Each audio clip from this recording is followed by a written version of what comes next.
Well, everyone, this is Tim Picciott, the Liberty Advisor, and as we are talking right now, the Dow Jones Industrial Average is down almost 1,000 points. I think it's hanging in there right around 998 right now. And one of the reasons for this is, does bad news finally mean bad news? What we've seen really the past 2 weeks and probably really the past decade is that every time there's been bad news, it's actually meant that there's good news, because the bad news means that the Federal Reserve and other central banks are going to keep printing more and more money.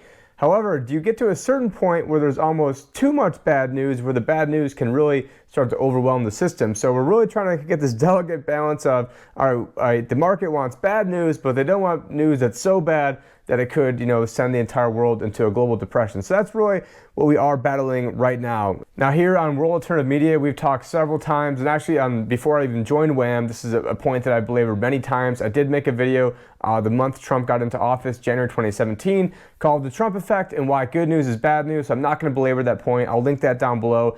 Also, just want to point out I am coming back from Acapulco, gave a speech on the TDV investment stage, closed it out there. And that was really what I went through, a whole PowerPoint of just all the data, whereas a lot of these I'm just more or less kind of winging it and just going off knowledge that I already have. But if you guys want to have, the, hey, Tim Picciott just spent a ton of time piecing all the information, all the data together, and it's all succinct and there's no tangents or rambling on, that's the video you're going to want to watch. We'll have that one linked down below, and that will be posted on WAM shortly. But yeah, also, we are shadow banned over here, so not everything we see makes it out. So, I'd also invite you guys to check out the Tim Picciott, the Liberty Advisor page as well. But what is going on right now in the stock market? So we have major companies. The ones that are going to be most affected are going to be companies like Amazon, Logitech, also Shopify.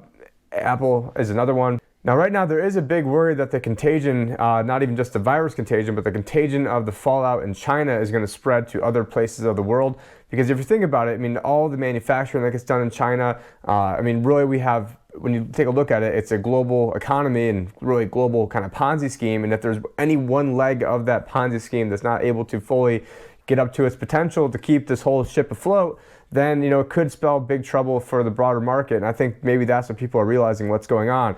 Now, there is a BBC article that I read just before we went on, and it says the Chinese Association of Small and Medium Enterprises said around 60% could cover regular payments. They're talking about Chinese small business owners, regular payments for 1 or 2 months before running out of cash. And then they said only 10% of respondents said that they could hold out 6 months or longer. At the same time, the industry group said that nearly 60% of the enterprises surveyed have resumed work. So, I guess another way of putting that is 40% of those companies aren't back at work. I'm sure there's entire provinces, especially in Wuhan, where everyone is basically just shut down. And so that's going to have ripple effects where all of a sudden the business owners, if they can't afford to make payroll, and then they have to, save their own butts, so they've got to then shut down their business or go bankrupt. And then it just becomes, well, what happens after that? Does the Chinese government then just lend tons of credit out to these companies so that way they can stay afloat? But then if there's credit, then it needs to be paid back, and then it's just, like this gigantic albatross or weight around these companies that would then affect future growth. And so all these factors are really sort of coalescing together. We also have from the article, the car sales in China fall 92% as the coronavirus hits.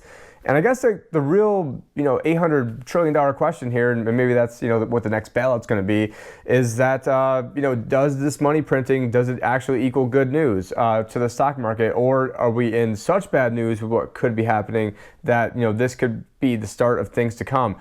But, I will say that as much as I pay attention to this stuff, I have no idea. Anyone that tells you they have an idea, they've probably been wrong for the past 10 years or 12 years or who knows. But, I have been pretty accurate the entire time, was running the endowment fund that lost the least amount of money in 2008. Basically called everything that happened, with Trump winning and then the subsequent fallout and rise of the stock market with that. And now what I see happening is a situation where I don't know what's happening. And so I have an investment thesis where basically my clients are protected, and how we're doing that, and we made a bunch of money last year, how we're doing that is we have put options on some of these big averages. And so when the market goes down, those put options increase in value. If you don't know what a put option is, you should not be out there searching it and trying to do this yourself. Go seek your own financial advisor if you don't know one. I happen to know a guy. But this is a strategy that we've been running since about September of 2018. So when October through December, when everything was going down, our clients only lost a tiny bit of money, like really low single-digit percentages. And then when everything went right back up, most clients went up about 25% last year. We're not running a fund, so I can't give exact numbers of how much they went up, and that's not including any gold, which is also up pretty big right now too. I think last time I checked, it was like 1674 or something right around there. Silver, hanging in around 18 bucks. So that's gone up quite a bit as well. But getting back to the strategy, it sort of works like homeowners insurance. So if your market, no one wants to, no one hopes that their house burns down, but if it does, your insurance then kicks in and rebuilds your house.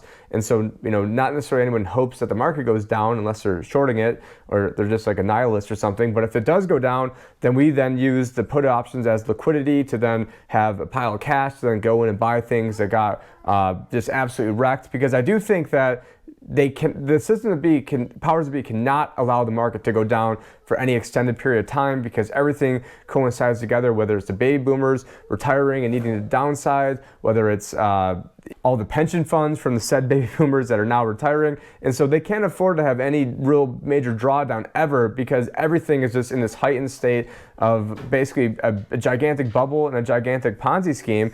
And maybe another thing that's going on is that, it's not only the communists that we're worried about. In China, so my daughter is home today, so a little sick, so making sure that she's okay. So we're going to make sure that we're going to keep this video short. But the other communist we have to worry about is Bernie Sanders. He's been absolutely cleaning up in the polls. I mean, at least that's when they're not, or I guess the primaries and the caucuses. And I mean, I still think they're going to steal from him, and I'm not, holding hopes out that they won't steal from him, and I don't really care either way. I think it just illustrates what's going on. I mean, they're going to want to sneak in their CIA asset, Pete Buttigieg. But with Bernie Sanders, as he's, winning more and more of these primaries and caucuses, then all of a sudden, then I think the market then looks upon that negatively. And then when the market looks upon that negatively, then there's less of a chance of Trump winning. So it kind of creates this whole feedback loop that as the market gets worse, then the one thing Trump can hang his hat on all of a sudden now isn't there anymore. And it just is going to create this situation where now it's going to create the self-fulfilling prophecy of having somebody in there like a Bernie Sanders. Now, switching gears to, from the stock market to the bond market, we have 10-year Treasury yield falls to 3-year low on coronavirus fears, and the 30-year rate hits record low. I guess that's good for me because I am building a home right now and told them a few months ago that I didn't want to lock in the rate.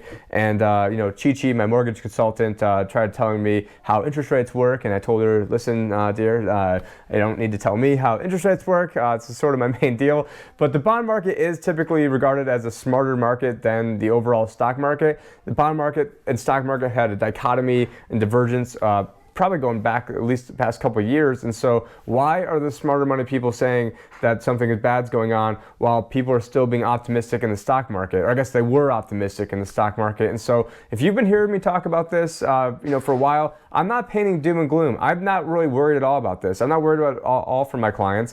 I am worried a little bit about counterparty risk. So, I'll need to manage the options for that. But in terms of, am I sleeping well at night? Yes. Are my clients sleeping well at night? Yes. I hardly ever get any questions about what's going on because they know that they're in good hands over here, and they know that I have a 11-year track record of being able to help protect people, because I need to sleep with myself at night. I need to know that I'm doing the right thing. And right now, I'm pleading now. If you're gonna try to give myself a chance at some point, do it now before things go down. I mean, we have a strategy right now that it protects against a market crash, but then will also help protect your purchasing power in the event that the market keeps going up. And there's a very good chance. I think the chance of it going up 50%, even though here we are, saying Dow is down 1,000 points. I think the chance of it going up 50 is just as good as the chance of it going down 50, but it's all because it's been artificially manipulated. Please check out my Anarchapulco speech. I got into a little tiff with the organizer, and so I wasn't going to release it, but since she sort of pissed me off, I am releasing it. So that speech was absolute fire. It will be linked below. And please check out my page as well, Tim Picciott, the Liberty Advisor, because not everything makes it on World Alternative Media. Probably 2/3 of my stuff hasn't made it onto WAM because obviously, I've been pumping stuff out for 3.5, 4 years and only joined relatively recently. But anyways, I'm Tim Picciott, the Liberty Advisor, also with World Alternative Media, where find the truth, be the change.